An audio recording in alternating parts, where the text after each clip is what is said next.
সন্তানকে পড়তে বসানোর আগে একটি দোয়া 3 বার পরে মাথায় ফু দিন। সন্তানের পড়া মুখস্থ থাকবে এবং পড়া সে ভুলবে না, পড়া মনে রাখতে পারবে। আমাদের ভিতরে অনেক সময় দেখা যাচ্ছে সন্তান পড়ে কিন্তু পড়া মুখস্থ হয় না। এই বিষয়ে আমাদের কিছু খেয়াল রাখা দরকার যে সন্তান কিভাবে পড়তেছে এই বিষয়গুলো তাকে বলে দেওয়া এবং বিশেষ করে কোন সময়টা পড়তেছে এই বিষয়টাকে খেয়াল করা। আমরা দেখা যাচ্ছে সন্তানকে এমনভাবে পড়ালেখার চাপ দিই রাত 12টা 1টা 2টা পর্যন্ত অনেক সময় পড়াশোনা করে, এটা কিন্তু ঠিক নয়।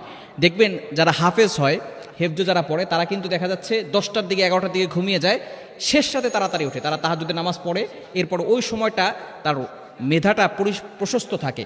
এজন্য ওই সময় আপনি পড়ার চেষ্টা করবেন, আপনার সন্তানকে পড়তে বলুন, বিশেষ করে ফজরের নামাজটা পড়া, সন্তানদেরকে নিজেও নামাজ পড়া এবং সন্তানদেরকেও নামাজের জন্য আদেশ করা। কিন্তু দুঃখজনক হলেও সত্য, আমাদের পিতামাতা যারা আছে তারা সন্তানদেরকে আদর্শ সন্তান বানাতে চায়, কিন্তু তারা আদর্শ বাবা মা হতে চায় না।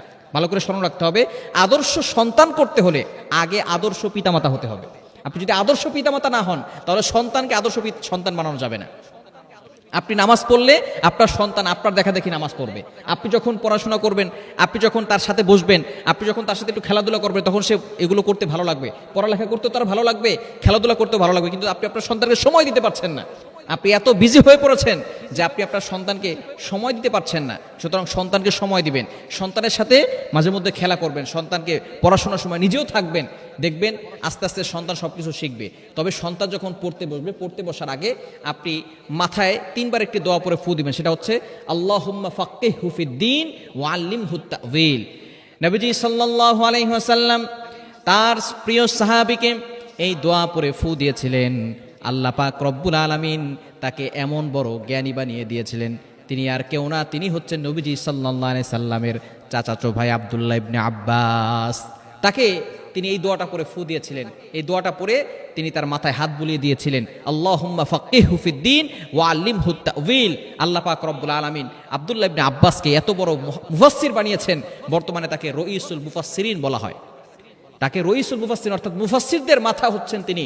নবীজি সাল্লাল্লাহু আলাইহি সাল্লামের পরে সবচেয়ে বেশি কোরআন যিনি বুঝেছেন তিনি হচ্ছেন এই আব্দুল্লাহ ইবনে আব্বাস। সুতরাং তিনি, তার তাফসির হচ্ছে সবচেয়ে উপরের লেভেলের তাফসির। সুতরাং আপনিও যখন আপনার সন্তানকে পড়তে বসাবেন, পড়তে বসানোর আগে এই দোয়াটা বেশি বেশি পড়ে ফু দিবেন, আল্লাহুম্মা ফাক্কিহহু ফিদ্দীন ওয়া আল্লিমহু তা'ওয়ীল। এটা পড়ে পড়ে ফু দিবেন এবং সন্তানকে একটি দোয়া শিখিয়ে দিবেন। সেটা নবীজি সাল্লাল্লাহু আলাইহি ওয়াসাল্লাম এই দোয়াটা করতেন। এটা হচ্ছে রব্বি জিদনি ইলমা, রব্বি জিদনি ইলমা। এটা আল্লাহ পাক রব্বুল আলামিন নিজে নবীকে শিক্ষা দিয়েছেন। কি চমৎকার কথা! আল্লাহ পাক রব্বুল আলামিন নিজে নবীকে শিক্ষা দিয়েছেন। কেননা জ্ঞান জানতে কোনো বাধা নাই, আর জ্ঞান কেউ চুরি করে নিতে পারে না। আপনি সম্পদ, টাকা পয়সা উপার্জন করেছেন, সেই সম্পদ চুরি করে নেওয়ার সম্ভাবনা আছে, কিন্তু আপনি যদি জ্ঞান অর্জন করেন সেই জ্ঞান কেউ নিতে পারবে না। এই জ্ঞান আপনার কাছেই থাকবে। ঘরে ডাকাতি পড়ছে, সব সম্পদ নিয়ে গেছে, কিন্তু আপনার জ্ঞান কিন্তু নিতে পারবে না। এজন্য জ্ঞানের জন্য দোয়া করা দরকার। পিতামাতারাও এই দোয়াটা করবেন।